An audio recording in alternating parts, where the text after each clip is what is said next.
that alone, the one quest of all sentient beings. Verse number 49. All beings are making effort in every way, all the time, for the happiness of the self. In the world, this is the one faith. Pondering on this, without becoming subjected to sin, be controlled. Commentary. The central teaching of the Upanishads can be given in one sentence. Tarati Shokam Atmavit. The knower of the self crosses over all pains. Tarati means crosses over, Shokam sorrow, and Atmavit the knower of the self. The mark of knowledge is Ashokam, having no sorrow. Where there is sorrow, there is ignorance, and where there is no ignorance, there is no sorrow. You can easily find out whether you are ignorant or not by looking at yourself. If your mind has sorrow, if you are sad or in misery, it means you are in a state of ignorance. The whole concept of Buddhism and the teaching of the Buddha is based on the redemption of misery. The Buddha does not go into a metaphysical inquiry of what this world is or what it is not. He only wants us to know that our common lot is misery and pain. This he calls the first truth about our own being. The second truth is that pain or sorrow comes from ignorance. The third truth is that this ignorance can be removed. The fourth truth is that the cessation of ignorance is called a state of happiness or nirvana. Of course, what he means by happiness has nothing to do with pleasure. The central teaching of Christ is to love your neighbor as your own self. Nobody wants his self to be misery, so care for the happiness of yourself, then extends that to all. Narayana Guru's main teaching is given in the form of a maxim or motto. If you go to India and ask what Narayana Guru taught, the first thing you will hear from any mouth is, he taught that man is of one kind, he is of one faith, and he is of one God. There are three factors here. In the Atmopadeshatakam, the Guru first establishes what we might call one God. He does not assign any name to it. In fact, he never even brings in the word God except by implication. In India, gods are referred to as Shiva or Vishnu or Brahma. He never brings in any of those things. He uses the word Ishan, which is used in the Isavasya Upanishad also, and only means the inherent principle. The first part of this book deals with the one God. That one God is explained to us as that which is shining at once as the world which you see here and the world that you experience within. It is a very existential way of presenting it. Your very first experience is your existence and the world's existence.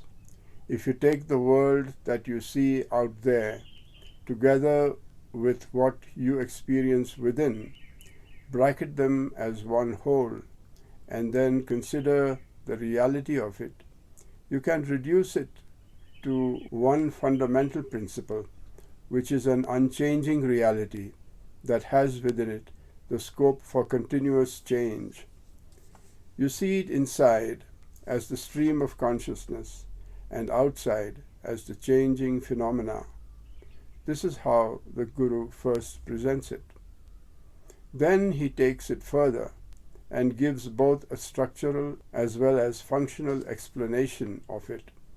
He begins with the very origin of consciousness, where from an absolute state of inner darkness, as it were, consciousness comes in the form of an inquiry, extending itself as an observation, makes a judgment, and culminates in the reaching forward and experiencing of a particular universe of interest.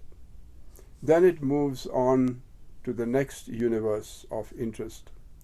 All the changes which take place from the primeval beginning of a question to a final satisfaction are all transformations of one consciousness. The Guru reiterates that the one God he speaks of is changing into all this without changing. It is not a new idea. It's in the Upanishads. It's in the Bible. It's at the basis of all the great philosophies and religions. Narayana Guru goes on to allude to the same one God as a treasury of immeasurable value, which is like an ocean, on the surface of which is the manifestation of the changing modalities. Pain and pleasure abound on the turbulent surface, but when you vertically dive deeply into it, all those superficial experiences disappear and you become convinced of one total existence, one total awareness, and the value of all values. We have heard of the Trinity in Christianity, the Father, the Son, and the Holy Spirit. It is one and it is three simultaneously. Like that, the one God here is existence, subsistence, and value, Satchidananda. The Guru leads us from our initial experience of the world to the deeper core of the whole of existence, until, in the 6th verse, we are told that hardly anyone knows the true nature of beingness. We are caught up in the conditional states of each passing moment, such as wakefulness, sleep, and wanting to eat or mate, that separate us from an understanding of the unconditional state itself. As he proceeds with his elucidation of the one God or principle, Narayana Guru brings in the next issue, how from that very one God is the self of the individuated person as a non-differentiated factor derived. When we come to verse 10, we are asked to think of a person sitting in a dark room who, suspecting the presence of another, asks, "Who is there in the dark?" He receives the reply, "I," which he understands in terms of his own I. In this way, the Guru introduces us to the second thesis, that man is one in the self, though not one in the body. With the dark room, the Guru presents a kind of experimental situation where all differentiations can be annulled. In the darkness, you do not see a person's form, color, or other superficial aspects. Everything is shut off except what is most central in each person, that is, how one identifies himself. A person identifies himself with one monosyllable sound, I. That's enough. When another person says I, and I hear it, I look upon the I within me to know that someone is existing there. Thus, in a very subtle way, the Guru passes on from the question of one God to one mankind or one self, the self of all. From that, he brings us to a consideration of interpersonal relationships and gave us an ethical code of aspiring for such happiness that includes the happiness of others. My happiness should be your happiness. Your happiness should be mine too. He is not postulating either the oneness of God or the oneness of man for a metaphysical elucidation of some theory, but for the very practical purpose of living it here and now. He brings in the idea of one God so that we can meditate on that source and find our own unity. In the 13th verse, he asks us to meditate on that Supreme Being which transcends the triple modalities of inertia, kinetics, and sublimity, in order to transcend all forms of becoming. That very meditation will make our senses turn from the objects of enjoyment to the very source of the enjoyer. This cools us of feverishly running after sensual objects, and we become grounded in our own source. Narayana Guru proceeds in a very beautiful and subtle way, making God accessible to us and known to us as our own very source. He draws our attention to experiencing that God in our brother, in our neighbor, in the other.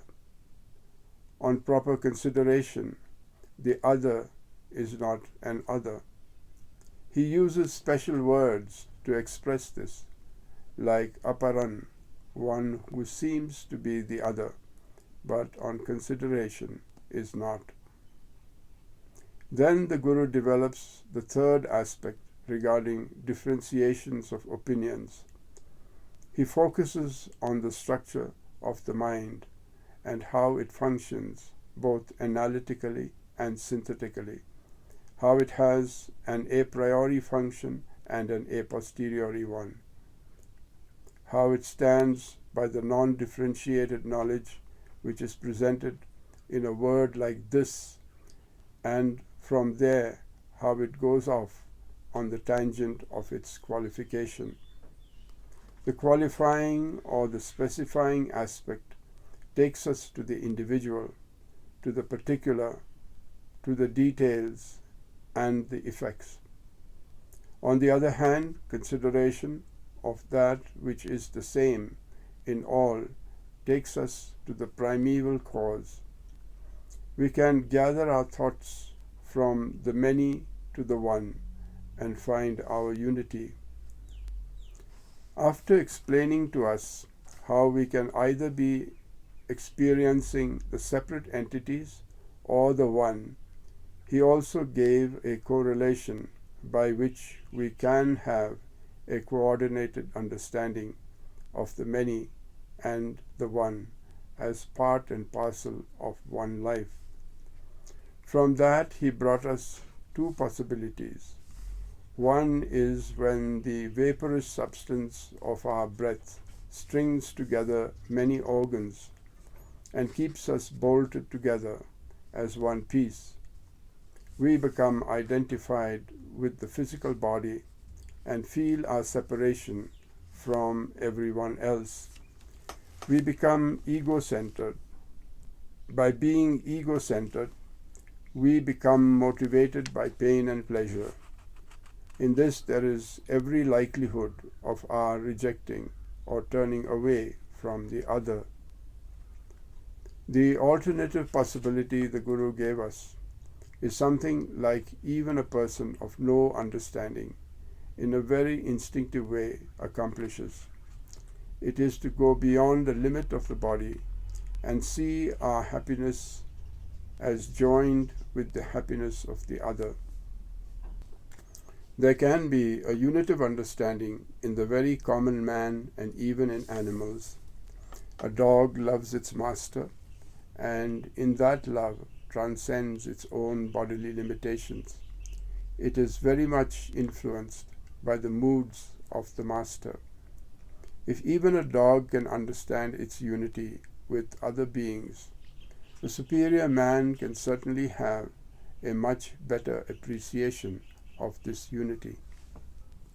After showing these two examples to us separately, Narayana Guru now asks us to consider the very secret of all motivations, urges and drives that occur in all beings from bacteria to human beings.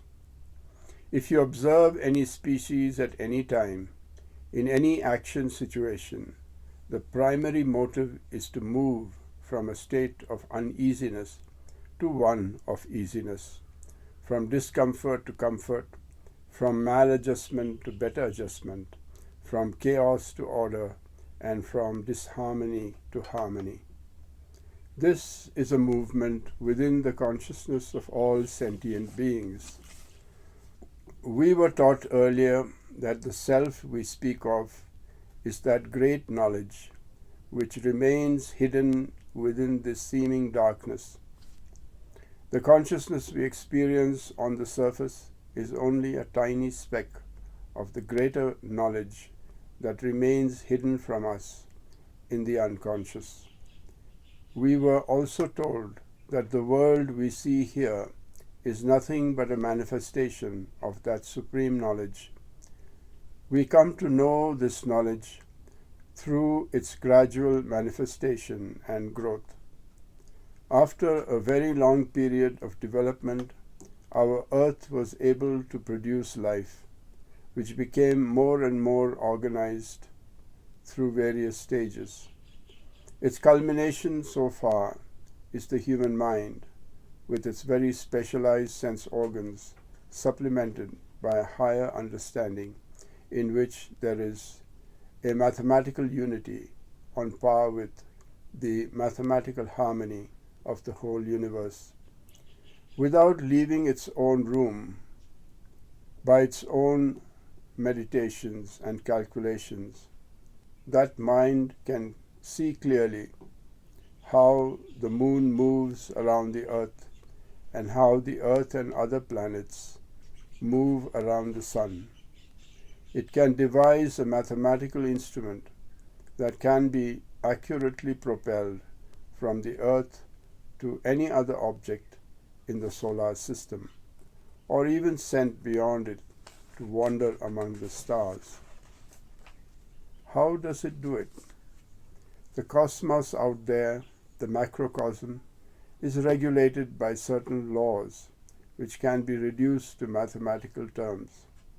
Such a reduction is possible within human consciousness. Thus, all this movement is within consciousness. If you are aspiring for happiness, that aspiration is happening within your akatar, within your inner organ. Part of that inner organ is well equipped to understand everything because it is in liaison with the knowledge of the whole universe. This universe is a transient one. The Guru uses the term Jagat, meaning transient, ever-changing.